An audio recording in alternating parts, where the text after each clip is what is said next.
why I teach business is because the questions that we ask both in research and teaching are pretty interesting. Why do some companies do great and some fail? The class I taught was always interesting, but the textbooks were just not that engaging. Students could memorize entire lines or scenes from The Office or Office Space, but you never really have anyone memorize any of their textbook. The trend of how huge manga and these kind of comics were in Japan, that you'd go into a 7-Eleven and there would be rows of these comics that were about business themes. I saw other professionals, and especially even in other countries I visited, really getting into this graphic novel format, and I thought, well, here's a format that's more interesting.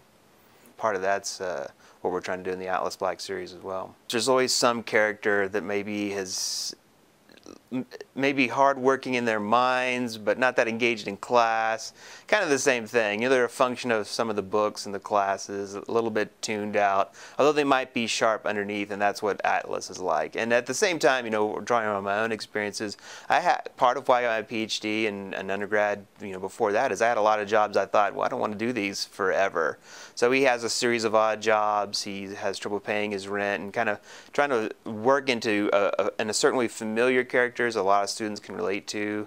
You know, we have the material and the strategic management frameworks and well-known theories, but at times the professor in the book series kind of rambles on and Atlas is just about to fall asleep. It's just to try to make it more realistic. I guess, you know, part of why we like this format is it's to make business education more realistic. We're working on the third book, and we'll at least have 3, maybe more beyond that. And we wanted to make it where you could pick it up and get into the storyline pretty quickly. People would either love the idea or just look at me like I'm crazy.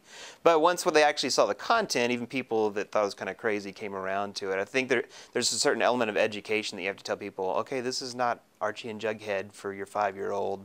You know, this is a different genre, and if you're not familiar with it, it's going to take a little education.